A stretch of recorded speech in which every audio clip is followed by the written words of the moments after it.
Exodus 26. And we're studying the tabernacle and how it was designed.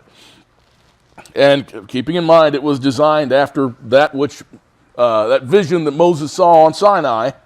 And the tabernacle itself is designed for portability. It was going to be moved around in the wilderness for many years. It had 4 coverings, and we're going to look at those. And the first covering was linen, and it covered that part of the tabernacle that was 30 cubits long, 10 cubits high, and 10 cubits wide. In Exodus 26, verse 1, it says, "Moreover, you shall make the tabernacle with 10 curtains of fine twisted linen, and blue and purple and scarlet material. You shall make them with cherubim, the work of a skillful workman." Now, the linen covering was beautiful, and it was the result of skilled workmanship. Verse 2, "The length of each curtain shall be 28 cubits, and the width of each curtain 4 cubits. All the curtains shall have the same measurements." Now, the linen covering with the cherubims that were sewn in speaks of the deity and the holiness of Messiah. This covering is what is seen only if one is on the inside of the tabernacle. The length of this curtain is only 28 cubits.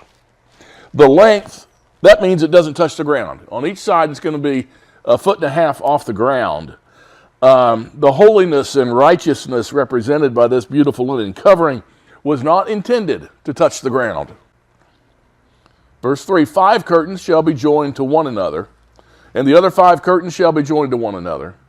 And you shall make loops of blue on the edge of the outermost curtain in the first set, and likewise you shall make them on the edge of the curtain that is outermost on the second set.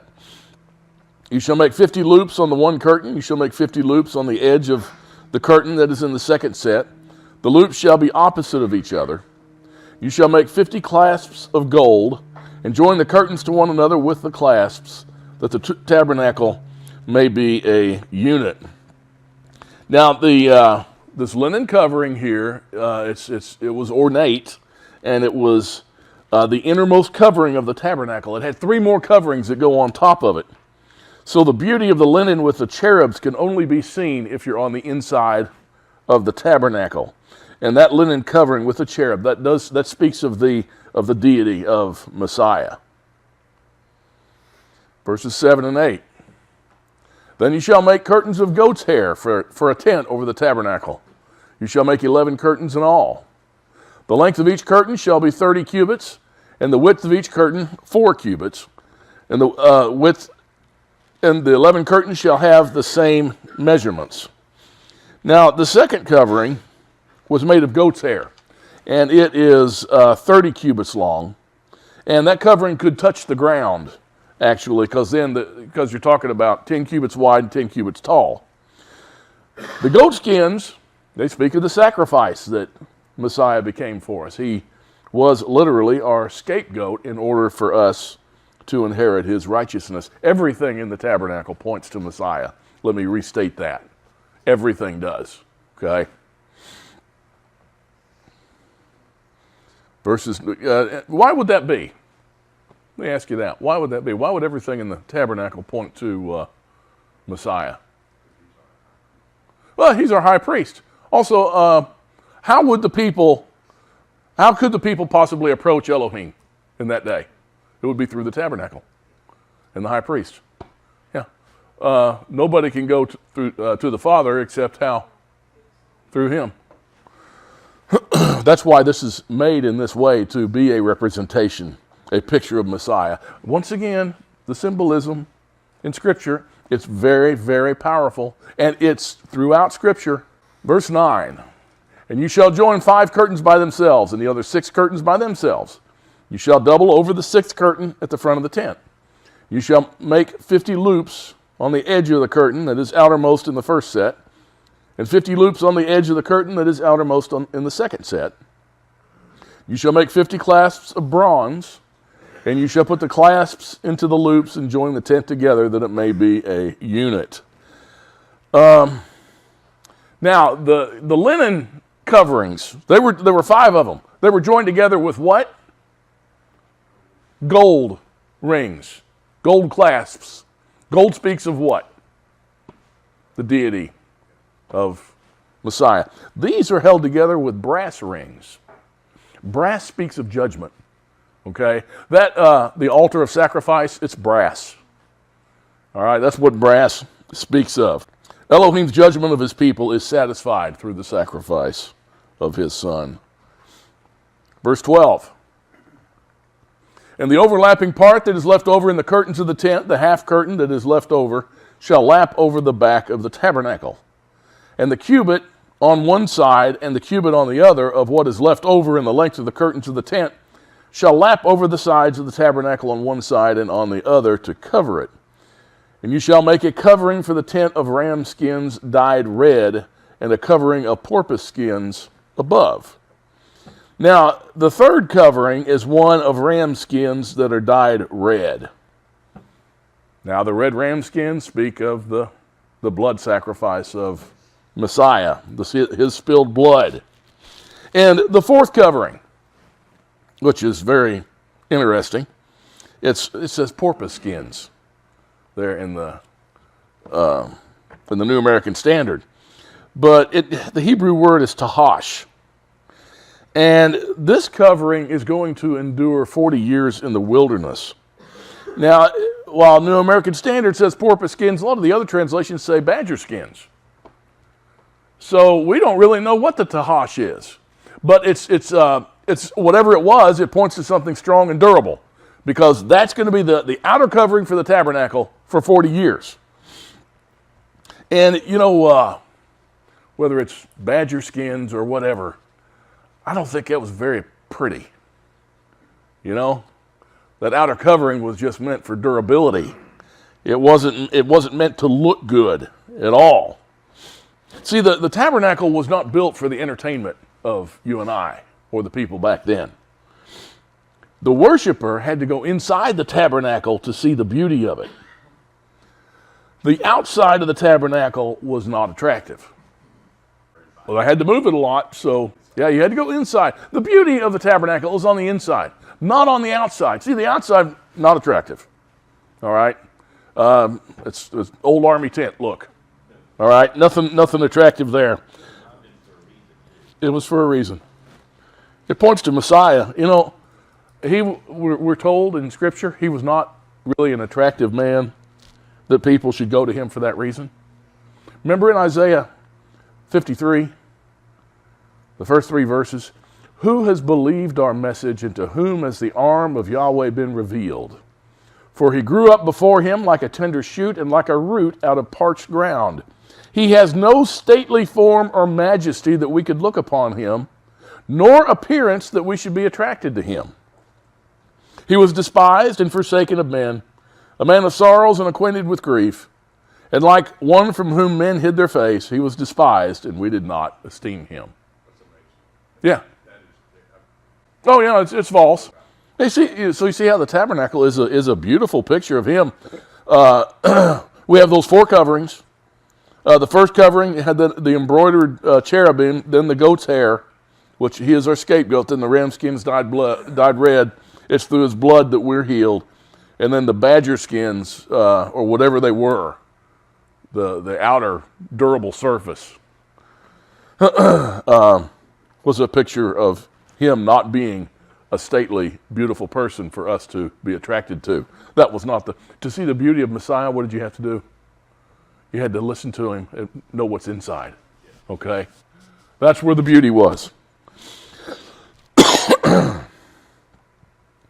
Verse 15. Then you shall make the boards for the tabernacle of acacia wood, standing upright. 10 cubits shall be the length of each board, and 1.5 cubits the width of each board. There shall be 2 tenons for each board, fitted to one another. Thus you shall do for all the boards of the tabernacle. And you shall make the boards for the tabernacle 20 boards for the south side. The boards of the tabernacle made of acacia wood. Once again, this wood is very strong, it's very durable, and it's relatively lightweight. And you shall make 40 sockets of silver under the 20 boards, 2 sockets under one board for its 2 tenons, and 2 sockets under another board for its 2 tenons. For the second side of the tabernacle on the north side, 20 boards. And there are 40 sockets of silver, 2 sockets under one board and 2 sockets under another board. And for the rear of the tabernacle to the west, you shall make 6 boards. For the rear of the tabernacle to the west, I just read that one. And you shall make 2 boards for the corners of the tabernacle at the rear. And they shall be double beneath, and together they shall be complete to its top to the first ring. Thus shall it be with both of them. They shall form the 2 corners, and there shall be 8 boards with their sockets of silver, 16 sockets, 2 sockets under one board and 2 sockets under another board. Then you shall make bars of acacia wood, 5 for the boards of one side of the tabernacle, and 5 bars for the boards of the other side of the tabernacle, and 5 boards or bars for the boards on the side of the tabernacle for the rear side to the west. Now these tabernacle boards, they're not solid wooden planks, but they're actually frames that are made up of 2 long boards each. And they're connected at the top, middle, and base by cross rails. Now, apart from the fact that the acacia trees in Sinai don't grow straight enough or large enough to provide planks 27 inches wide, see, frames would have advantages over solid planks. These frames would be much lighter when erected, and the construction, too, would allow the inner curtain with its fine material and figures of cherubim to be seen from the inside, which if you had planks, it just wouldn't even be seen. Verses 28 and 29. And the middle bar in the center of the board shall pass through from end to end. You shall overlay the boards with gold, and make their rings of gold as holders for the bars, and you shall overlay the bars with gold. Once again, the boards of acacia wood overlaid with gold. That speaks of the humanity and also the deity of Messiah. It was Elohim's word made flesh that dwelt among us. And that's how it was erected with the crossbars. Verses 30 and 31. Then you shall erect the tabernacle according to its plan, which you have been shown in the mountain. You shall make a veil of blue and purple and scarlet material and fine twisted linen. And it shall be made with cherubim, the work of a skillful workman. Now, Elohim used an outer veil to enclose the holy place, and an inner veil to block out the light completely from the Ark of the Covenant in the most holy place, the Holy of Holies. Now, the inner veil, that was a barrier that separated man from Elohim. Free access to Elohim is not possible except by one guy, one day of the year, and that's the Day of Atonement. And it reminds us that man is separated from Elohim because of his sin. This veil represented that barrier of separation. The Holy of Holies, where Elohim dwelt, was completely sealed off from man. Only the full and complete atonement through the shed blood of Messiah opened the way to the presence of Elohim. When Messiah died, that veil, which was the barrier between Elohim and man, was torn from top to bottom. That's in Matthew 27, verses 50 and 51. And Yeshua cried out again with a loud voice and yielded up his spirit. And behold, the veil of the temple was torn in two from top to bottom, and the earth shook and the rocks were split. Now, it's important that it was torn from top to bottom. That means it was torn by Elohim. He's the one that tore it. The tearing of the veil indicates we do have access to him through Messiah. John 14, verse 6. We read, Yeshua said to him, I am the way, the truth, and the life. No one comes to the Father but through me. Which, once again, that's why the tabernacle is a picture of him. It's Messiah who's the Passover lamb. The fact that the veil was torn from top to bottom, which opened up the Holy of Holies, tells us that he is the sacrifice for the Day of Atonement also. Verse 32 of Exodus 26. And you shall hang it on 4 pillars of acacia overlaid with gold, their hooks also being of gold on 4 sockets of silver. And you shall hang up the veil under the clasps. You shall bring in the ark of the testimony there within the veil, and the veil shall serve for you as a partition between the holy place and the Holy of Holies. And you shall put the mercy seat on the ark of the testimony in the Holy of Holies. And that is the tabernacle with the divider And the Ark of the Covenant was in the Holy of Holies by itself. Verse 35, and you shall set up the table outside the veil, and the lampstand opposite the table on the side of the tabernacle toward the south. You shall put the table on the north side. You shall make a screen for the doorway of the tent of blue and purple and scarlet material and fine twisted linen, the work of a weaver. And you shall make 5 pillars of acacia for the screen and overlay them with gold. Their hooks also being of gold, and you shall cast 5 sockets of bronze for them. So the veil is the only entrance. It's the only door into the holy place. This was the place of worship where the golden lampstand, the table of showbread, and the altar of incense were. This is where other priests would go into. They would go in that far. And the door, once again, it's a picture of Yeshua. He tells us he is the doorway to his Father. In John 10, verses 7 through 9, Yeshua therefore said to them, again, truly, truly, I say to you, I am the door of the sheep. All who came before me are thieves and robbers, but the sheep did not hear them. I am the door. If anyone enters through me, he shall be saved and shall go in and out and find pasture. Okay, so there we are. The frame, all the coverings, the doorway, the veil separating them, they all point toward Messiah. Okay, and these, as we go through these chapters on the design and construction of the tabernacle, they'll go pretty quick because we're going to show how they point to Messiah. But then when they do the construction, it goes through it all over again, and we'll probably skip a little bit as we redo it.